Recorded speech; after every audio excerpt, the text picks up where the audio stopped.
आज की क्लास में हम सीखेंगे जर्नल एंट्री। जर्नल एंट्री हम किस तरह से बनाते हैं और जर्नल एंट्री को बनाने के लिए हम मॉडर्न अप्रोच का यूज करेंगे।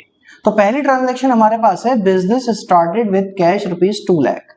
और हम जानते हैं जितनी भी ट्रांजैक्शन बिजनेस के अंदर होती हैं उसके दो ही एस्पेक्ट्स होते हैं, ठीक है। एक एस्पेक्ट को हम डेबिट साइड पर दिखाते हैं, दूसरा एस्पेक्ट को हम क्रेडिट साइड पर दिखाते हैं।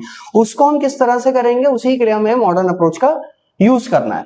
Business started with cash ₹2 lakh, 2 lakh रुपए से हमने बिजनेस स्टार्ट करा। इसका मतलब बिजनेस में आपने कैपिटल लगाई, एक एस्पेक्ट का नाम आया कैपिटल। दूसरा जो कैपिटल आप लगा रहे हैं वो किस फॉर्म में लगा रहे हैं, कैश फॉर्म के अंदर लगा रहे हैं। तो एक एस्पेक्ट बना आपका कैश और एक बना हमारा कैपिटल। तो कैश हमारा किस में लाई करता है, कैश हमारा लाई करता है एसेट्स के अंदर।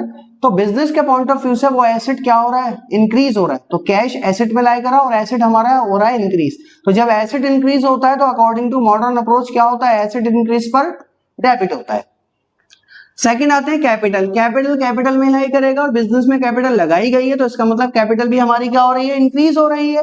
तो इंक्रीज पर क्या होती है, कैपिटल क्रेडिट होती है। जर्नल एंट्री क्या होगा हमारी, कैश अकाउंट डेबिट। पहले हम डेबिट वाला लिखते हैं, जो डेबिट हो रहा है वो अकाउंट लिखते हैं, फिर बाद में जगह छोड़ते हैं थोड़ी सी, 2 लिखते हैं। 2 के बाद जो क्रेडिट वाला एस्पेक्ट है हम उसको लिख देते हैं। तो हमारी जर्नल एंट्री क्या बनी, cash account debit to capital account, ₹2 lakh. Next transaction देखते हैं, एक और एग्जांपल समझते हैं। Purchase furniture for cash ₹20,000। हमने 20,000 रुपए में फर्नीचर को खरीदा। तो एक एस्पेक्ट बना फर्नीचर आया और कैश हमारे पास से गया, दूसरा एस्पेक्ट बना। फर्नीचर अगेन मॉडर्न अप्रोच के अकॉर्डिंग एसेट में लाई करेगा। फर्नीचर बिजनेस में आ रहा है तो फर्नीचर एसेट इंक्रीज हो गया। तो एसेट इंक्रीज पर क्या होता है, डेबिट होता है। अगेन कैश गया हमारा, कैश भी हमारा एसेट में लाई करेगा। एसेट डिक्रीज हो रहा है क्योंकि पेमेंट कर रहे हैं तो एसेट डिक्रीज होगा।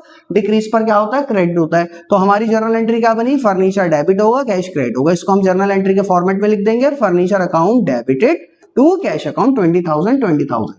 सिंपल।